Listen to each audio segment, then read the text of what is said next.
Assalamualaikum warahmatullahi wabarakatuh. Salam jumpa Sobat Parlemen dimanapun Anda berada. Jumpa lagi bersama saya Anita di podcast Ruang Parlemen Menyapa. Ya, hari ini di DPRD Rejang Lebong telah hadir bersama kami dari KPU dan Bawaslu. Tadi sudah rapat bersama membahas masalah anggaran untuk 2024 ya Mas. Anggaran pilkada. Anggaran pilkada khususnya. Dan pemilihan legislatif Mas? Ya, pemilihan legislatif itu di-cover oleh KPU RI. Oh gitu. Iya, tentunya Sobat Parlemen bertanya-tanya nih, ini yang bersama saya siapa? Saya kenalin dulu.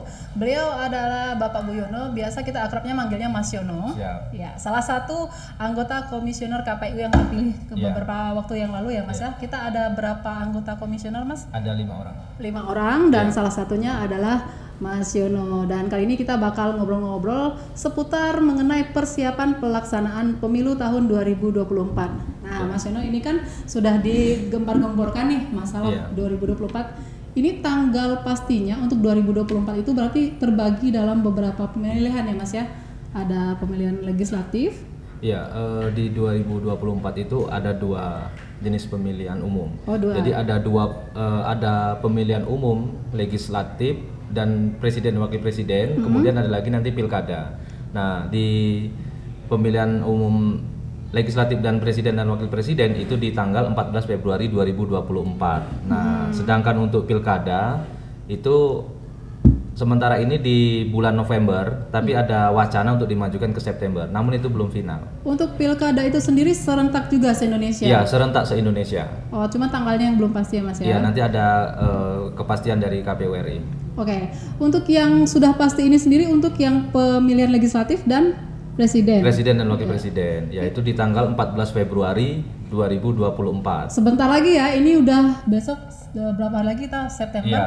Oktober, November, Desember. Nah, ini kita mungkin masyarakat udah mulai lihat nih bendera-bendera partai, wajah-wajah para caleg udah bertebaran. Untuk masalah pencalonan sendiri Mas, pencalonan anggota DPRD khususnya ini sudah terjaring semua ya Mas ya? Iya, jadi sekarang tahapan kita memang sedang dalam proses masukan masyarakat atau tanggapan masyarakat terhadap daftar calon sementara. Oke. Nah, jadi daftar calon sementara di Rejang Lebong itu sudah kita umumkan di media massa, kemudian media sosial kita dan di website. Nah, itu masyarakat diminta untuk memberikan masukannya terhadap daftar calon sementara tersebut. Nah, hari ini adalah hari terakhirnya. Nanti kita tunggu sampai jam berapa nih Mas? Kalau di ini sampai jam 23.59 nanti. Lewat aplikasi, ada aplikasinya bisa untuk lapor dan langsung juga bisa. Tapi kalau untuk langsung sampai hari ini nih belum ada yang melapor. Berarti kayaknya nggak ada keluhan ya? Belum ada tanggapan masyarakat. Oke. Misalnya ada pengaduan nih, Iya. atau sanggahan misalnya, Iya. itu kategori apa yang bisa menyebabkan seorang caleg ini gagal gitu? Ya, ada beberapa item persyaratan tentu yang menjadikan seorang bacalek itu dinyatakan memenuhi syarat dan tidak memenuhi syarat.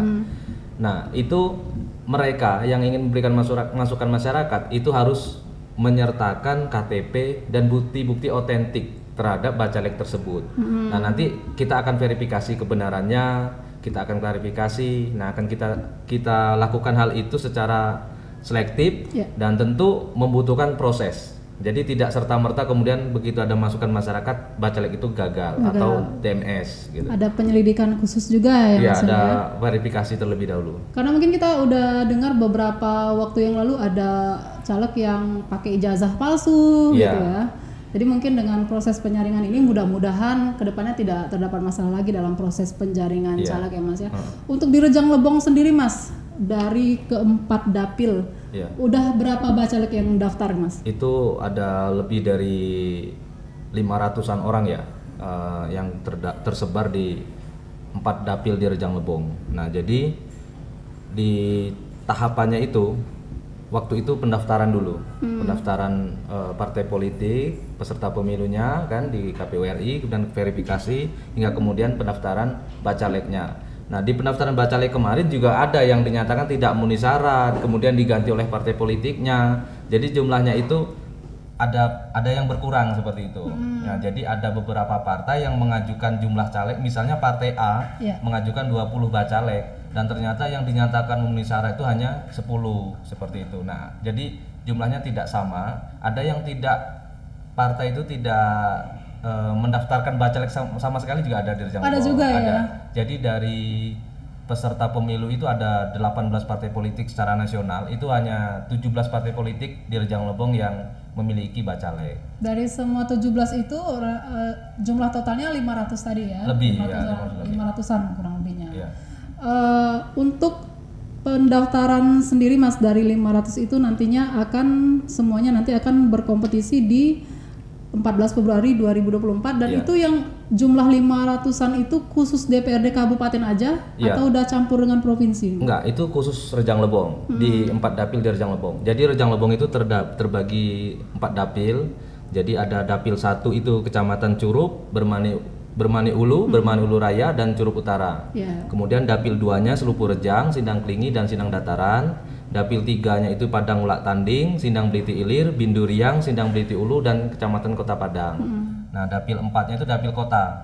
Ada Curup Tengah, Curup Timur, dan Curup Selatan. Iya. Nah, jadi semuanya itu khusus untuk di Rejang Lebong. aja. Nah, kalau untuk yang provinsi itu Mbak, dia di KPU provinsi. Oh gitu. Ya, jadi nanti yang untuk DPR RI itu ya di KPU RI bersama dengan DPD RI. Kirain semuanya daftarnya ke KPU Rejang Oh, Lebong. tidak, ada di tingkatan masing-masing. Berarti fokusnya ke DPRD kabupaten, ya Mas ya. Iya. Nah, balik lagi tentang pemilu nih Mas.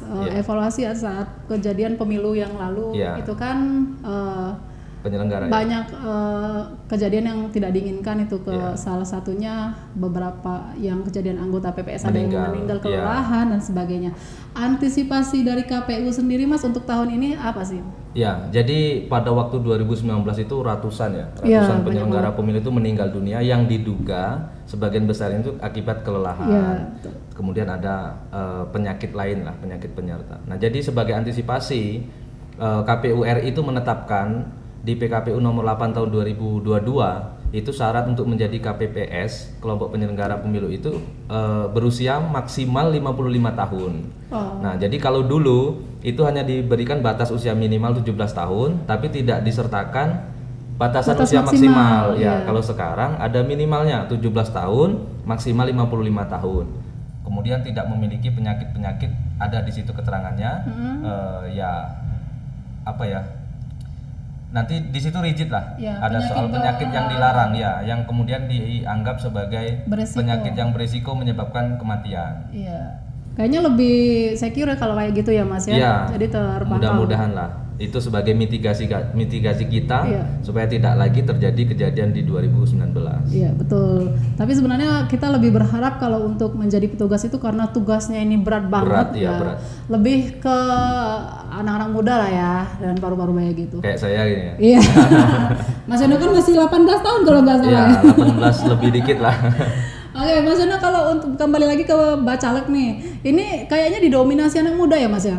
Ya relatif lah kalau itu ya, jadi itu tergantung dari partai masing-masing. Mereka memiliki kriteria tersendiri untuk menentukan itu. Jadi itu hak dari masing-masing partai lah. Kalau dari 500-an itu Mas, berapa persennya kira-kiranya Mas kalau anak mudanya? Ya saya kira bisa lebih dari 50% lah. Lebih Mungkin ya, soalnya kategori anak muda ini juga kriteria usianya kan macam-macam. 40 tahun ke bawah katanya kan gitu. Ya 25 ke bawah lah Mas, kira-kira Mas. Ya dia sih? ada sebagian ada. Ya dia ada syarat minimal juga di calon DPR itu. Gitu ya Mas ya. Dan terakhir nih Mas, kalau menjelang pemilu biasanya nih kan banyak kampanye-kampanye hitam yang Iya. mulai memicu perdebatan dan suasana politik yang panas nih di daerah. Nah kalau dari KPU sendiri untuk mengantisipasi ini gimana sih Mas? Kita memberikan pendidikan politik ya. Kebetulan itu divisi saya. Iya. Saya tuh divisi Sosdiklih, sosialisasi pendidikan pemilih, partisipasi masyarakat dan sumber daya manusia. Jadi kita memberikan pendidikan politik kepada masyarakat. Beberapa waktu yang lalu itu Mbak kita ada kirap pemilu. Iya. Nah, kirap pemilu itu kita keliling ke seluruh kecamatan, kemudian ke lapas ya. Kemudian ada juga di sekolah-sekolah. Kita memberikan pemahaman bagaimana pemilu yang damai, bagaimana informasi pemilu itu yang benar, yang tidak hoax gitu kan. Iya. Ya, biasanya kan kampanye-kampanye hitam munculnya tuh dari situ. Kemudian bagaimana kita memahami media sosial yang tidak menjerumuskan. Nah, jadi informasi-informasi seputar pemilu itu bisa masyarakat dapatkan di media sosial KPU. Jadi kalau KPU Rejang Lebong itu ada media sosialnya, ada Facebook, ada Instagram, ada YouTube. Nah di situ lengkap Mbak informasi terkait pemilu. Nah maka dengan pendidikan politik secara masif maka akan terminimalisir dengan sendirinya terkait kampanye-kampanye hitam tersebut. Nah partai politik juga memiliki anggaran tersendiri dari pemerintah untuk pendidikan politik kepada masyarakat. Iya ada anggaran dari pemerintah daerah melalui Kesbangpol. Nah dengan harapan kita dengan itu akan memberikan pendidikan politik ke masyarakat yang kemudian efeknya itu masyarakat menjadi cerdas. Kemudian tidak lagi mengkampanye yang tidak benar gitu kan, meminimalisir itulah paling tidak.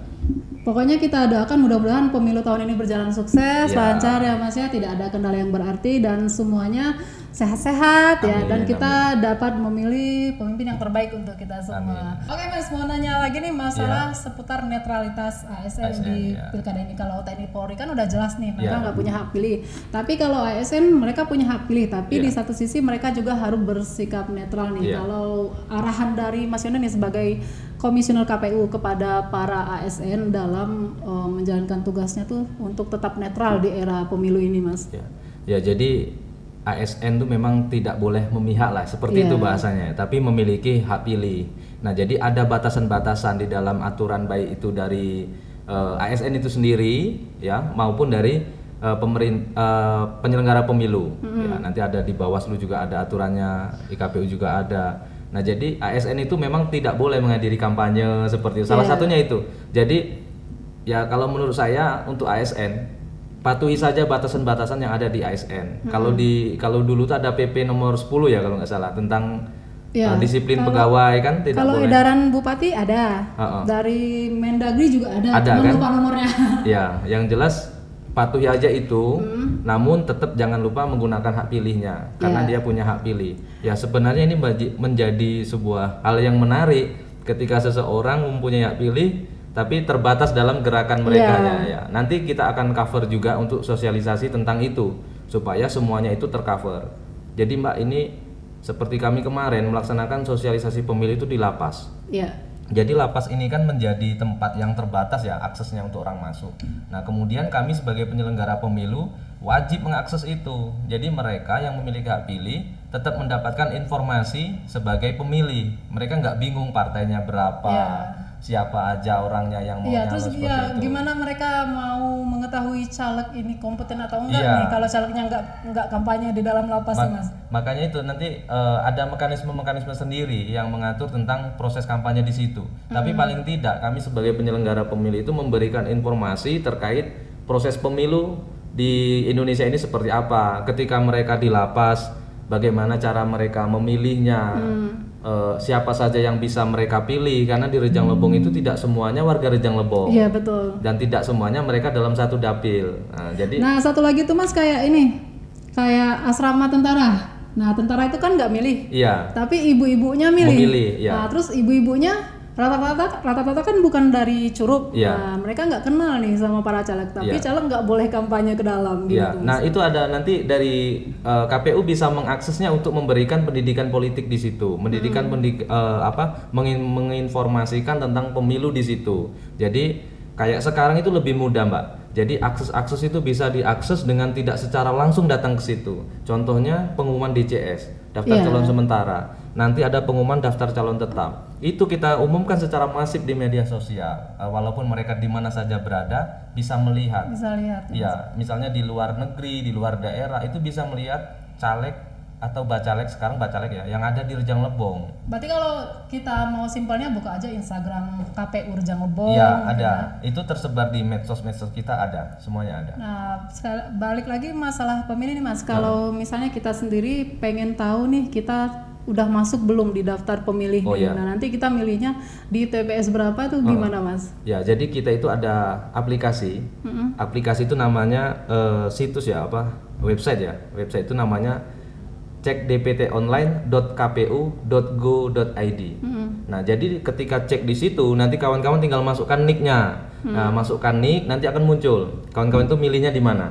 di desa mana atau kelurahan mana. Dari sekarang udah bisa dicek? Sudah bisa, boleh. Nanti kalau mau dicoba setelah ini bisa. Kemudian TPS berapa, nanti akan muncul di situ. Nah, jika ternyata kawan-kawan itu misalnya belum terdaftar sebagai pemilih, silakan menghubungi PPS. Nah, PPS itu biasanya berkantor di kantor desa atau kelurahan, atau bisa juga nanti kalau misalnya tidak tahu PPS-nya siapa di desa itu, tanya dengan perangkatnya. Nanti mereka akan mengarahkan di mana dia harus mendaftarkan sebagai pemilih.